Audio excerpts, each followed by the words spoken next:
Salut tout le monde, bon, aujourd'hui ça va pas être une vidéo mécanique ou carrosserie sur les motos. Il faut que je lave la voiture et puis aujourd'hui j'avais envie de la laver parce qu'il fait beau. Elle est dans un état vraiment dégueulasse, je vais vous montrer ça. Et le pire c'est que je l'avais lavée, cirée 2 jours avant qu'elle soit dans cet état là. Mais de toute façon c'est toujours comme ça. Et puis le problème c'est que comme elle est bleue ça se voit énormément. Mais voilà, je voulais vous montrer un petit peu mes techniques. Alors, c'est pas les meilleures techniques, mais je voulais vous montrer comment moi je fais pour nettoyer ma voiture et comment je fais pour l'entretenir pour le prochain nettoyage. Donc, écoutez, je vais vous montrer déjà l'état de la voiture parce que c'est pas là. Alors, vous voyez, il y a plein de résidus, d'eau séchée, y compris sur le spoiler noir, ça se voit pas mal. Il y a eu du pollen aussi dernièrement là. Tous les arbres ont fait du pollen, donc voilà, super. Là ici on a toute la boue qui a été projetée. Un truc que je fais attention aussi c'est dans les pare-boues. Regardez, dans les pare-boues ici on a plein de boue aussi. Donc ça moi je le nettoie toujours. Mes jantes sont bien dégueu. Oula. Et puis bon bah voilà, après le capot c'est pareil, c'est pas hyper bien. Alors du coup en premier on va lui faire un pré-lavage, c'est-à-dire donc je la lave un coup au Karcher et pour enlever toute la merde. Ensuite, je viens balancer du produit nettoyant avec toujours mon Karcher qui a une lance spéciale. Pour finir, je viens nettoyer à la main avec un gant exprès.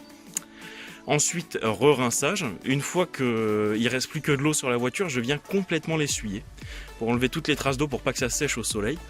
Et ensuite, je vous montrerai mon produit de finition en fait. Bon, excusez-moi s'il y a un petit peu de vent. Aujourd'hui, il y a un petit peu de vent. Hein.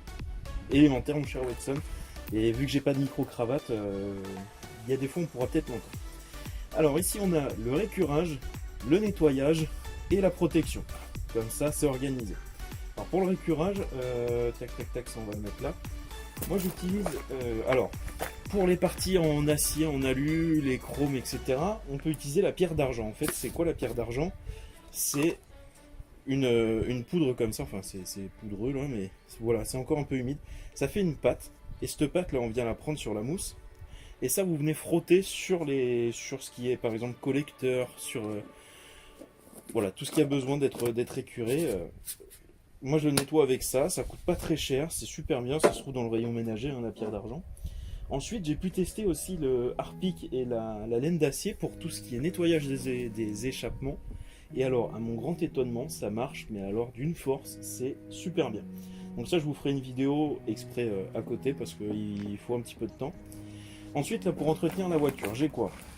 J'ai donc un shampoing que je dilue avec un petit peu d'eau dans mon Karcher, un nettoyant jante, nettoyant insectes, les vulcanettes pour entretenir aussi ce qui est intérieur et plastique. Et alors, nettoyant tissu et moquette, mais... ça, je l'utilise aussi pour la carrosserie. Ça, c'est Michael, donc celui qui m'a acheté mon café racer, avec qui je suis resté très ami et qui m'a donné l'astuce. En fait, ça, c'est super bien pour nettoyer tout ce qui est moustiques, moucherons collés, résidus de gras, etc. sur la moto. Surtout, ce qui est super bien, c'est que ça fait une mousse active. Donc forcément, ça se met partout. On attend que la mousse se dégrade un petit peu et on vient essuyer, c'est nickel. Alors je me demandais pourquoi ça marchait aussi bien. Et là, j'ai un nettoyant insecte, hein, c'est un W5 de chez Lidl. Et quand on regarde en fait les composants, tac. Voilà, donc moins de 5% agent de surface ionique, phosphate, etc. Et quand on regarde ici, contient 5% ou plus, machin truc, moins de 5% phosphate, d'agent de surface non ionique et d'agent de surface ionique. Et donc ici c'est pareil, agent de surface anionique. Donc en fin de compte, on retrouve la même chose dans le nettoyant tissu et moquette que dans le nettoyant insecte. Et ça, mais c'est génial. Donc merci Mickaël de cette astuce-là. En plus, la mousse active, c'est génial. Voilà. Et ensuite, j'ai une cire de protection et une protection céramique. Alors, la cire de protection, je l'utilise quand, par exemple, vous savez, je vais à un rassemblement, que j'ai envie de prendre des photos, des choses comme ça, je viens cirer donc toute ma peinture, mon vernis. Alors là, le résultat, il est génial. Et donc pour la protection, j'utilise un revêtement céramique. Voilà, je trouvais plus le nom. Alors, ça vient d'AliExpress et ça vient d'AliExpress. Alors, de toute façon, ça c'est de la cire de Carnauba. C'est ce qu'on peut trouver en France, sauf que moi, ça m'est revenu à 4 €, 4-5 €. et le revêtement céramique à une dizaine d'euros. Alors, je sais que c'est pas du revêtement céramique qu'on trouvera à 150 euros en France. Mais ça fait super bien le boulot. Moi, ça faisait 6 mois là que j'en avais pas passé. 6 mois sans entretien céramique. Et à l'heure actuelle, la voiture est toujours déperlante. Donc c'est pour vous dire à quel point la protection céramique fonctionne bien. Avec une de meilleure qualité, ça durerait plus longtemps et plus efficacement. Mais pour une dizaine d'euros, ça fait super bien le boulot. Ensuite, bon, bah, une brosse pour nettoyer les jantes. Hein. Un chiffon, un gant de nettoyage. Ça, c'est de la microfibre aussi, donc ça règle pas la carrosserie. Un conseil, ça, vous ne l'achetez pas dans le rayon automobile. Ça, vous l'achetez dans le rayon ménage. Parce que dans le rayon auto, ils vous vendent ça 5 balles. Et dans le rayon ménage, ils vous vendent ça 2 euros. Donc, bon, voilà. Mais il y en a un, forcément, il y a marqué automobile, donc ça vaut plus cher. Ensuite, une grande microfibre pour essuyer toute la carrosserie quand il y a un petit peu d'eau. Bon, et pour finir, après du coup, j'ai mon petit Karcher avec 2 buses différentes. Une buse rotative, ça c'est pratique pour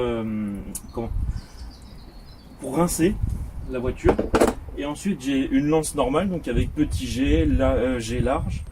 Et j'ai aussi donc mon spray. Attendez, je vais vous le chercher. Tac, là. J'ai aussi donc cette buse là.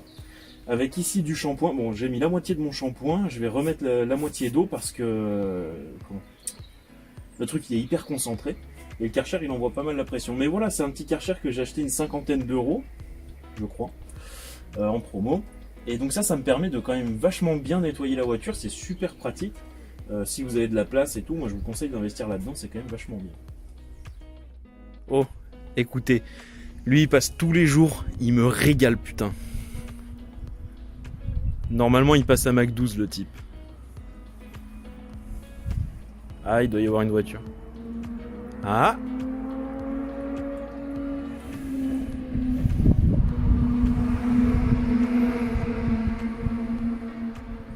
Bon, ça va aujourd'hui, mais c'est un GSX-R 600, je crois. Et alors, le type, mais vraiment, il passe à Mac 12.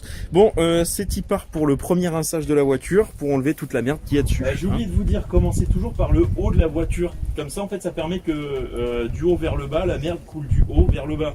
Parce que la merde va pas couler du bas vers le haut, mais inversement. Donc, si on commence en bas, voilà.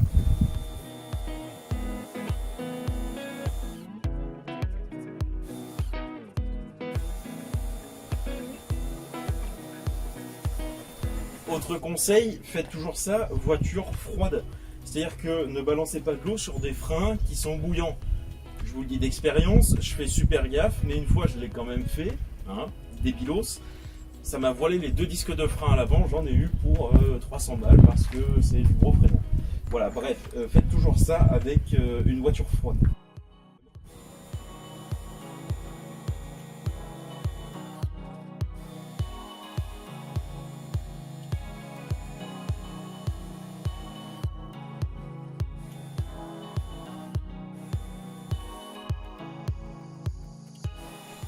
Et maintenant, je savonne toute la voiture.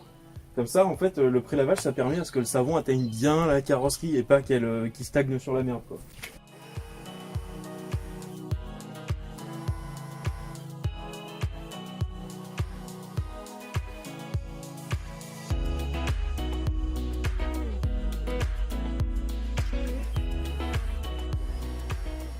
Je viens vaporiser du nettoyant jambes.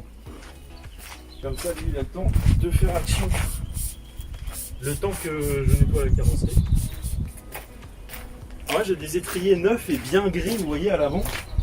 Des étriers freins, parce que je les ai remplacés. Donc, du coup, ce que je fais, c'est que je viens aussi vaporiser du nettoyant jantes sur les étriers. Comme ça, je suis sûr de les garder en bon état parce que c'est tellement joli, des étriers en bon état et de la bonne couleur. Vous voyez, j'ai vaporisé que ça. Bon, là, c'était un neuf, hein, bien sûr. Et ensuite mon petit chiffon, et je viens frotter toute la carrosserie comme ça.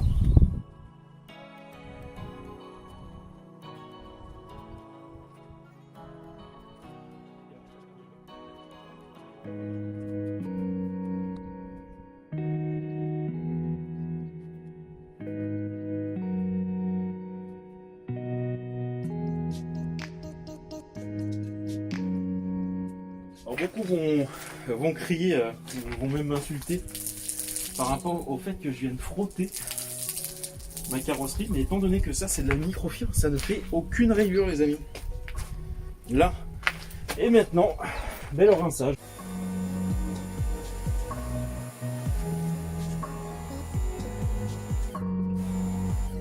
Alors vous inquiétez pas, j'avais pas oublié les jantes. C'était juste pour pas que le savon sèche sur la carrosserie. Là maintenant les jantes, moi, hop, petite brosse. Et puis on vient frotter tout ça.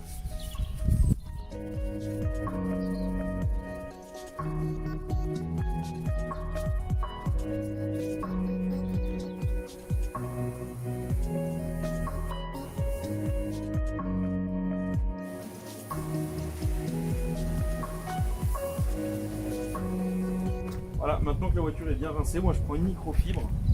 Encore une fois une microfibre hein, pour pas abîmer, pas rayer.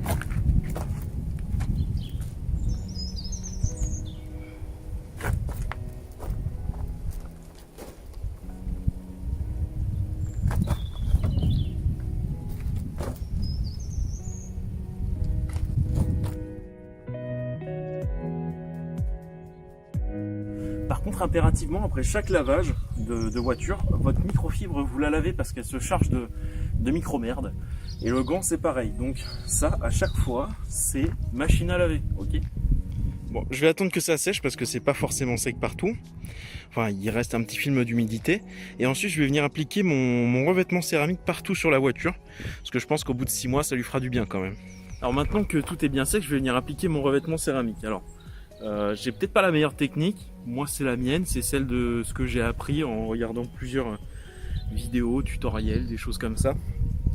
Alors, donc une lingette, le revêtement et la petite éponge qui a collé au truc, là, voilà, je mets ça ici. Ensuite la lingette, elle, je viens la foutre sur l'éponge. Je vais la mettre d'abord comme ça.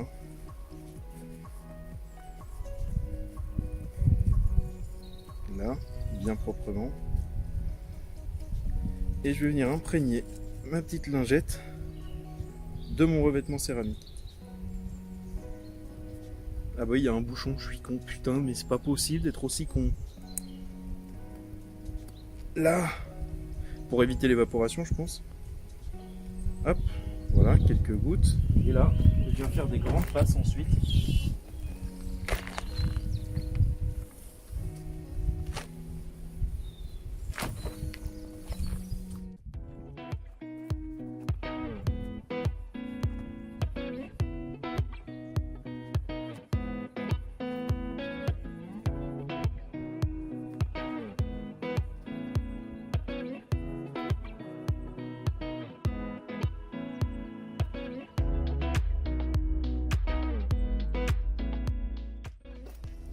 Et une fois que du coup j'ai fini la première couche en passant tout dans un sens, donc là la verticale, maintenant je vais passer une deuxième couche tout à l'horizontale.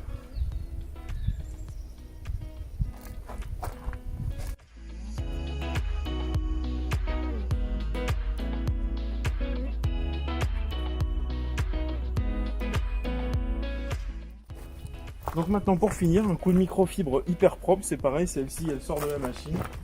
Et là, je vais essuyer partout.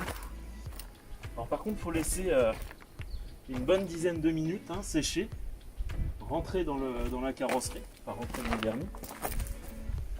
Et là, après une dizaine de minutes, ouais, quand on vient tout essuyer, là c'est nickel.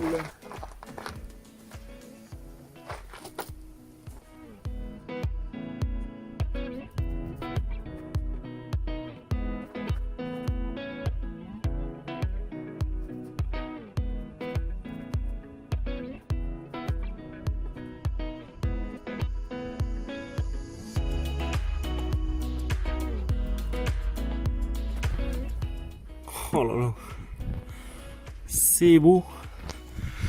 Qu'est-ce que c'est beau. Eh, il y a mon chat là-bas. Ouais. Alors il y a une petite odeur qui persiste pendant quelques minutes. Mais voilà, ça fait vraiment très très bien le boulot. Bon du coup, regardez, je fais le fameux test, vous savez, le test d'éperlant de la céramique. Et ça marche quand même vachement bien.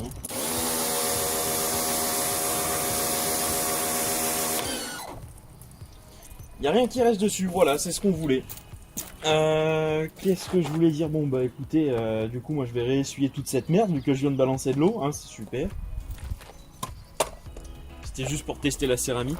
Et ben voilà, maintenant vous savez comment je fais pour nettoyer ma voiture, avec quel type de produit on va dire, et les différentes étapes. Là avec ça franchement j'ai un nettoyage bien nickel en profondeur. Surtout ce que je veux pas moi c'est que la peinture soit polluée par plein de trucs en fait. Donc c'est pour ça que je la nettoie assez régulièrement. Mais sinon voilà, la belle automobile est toute neuve, c'est ce qu'on voulait. Oula, je vais me casser la figure. Et puis bah écoutez, merci de m'avoir regardé encore une fois, et puis bah, bon courage à tous.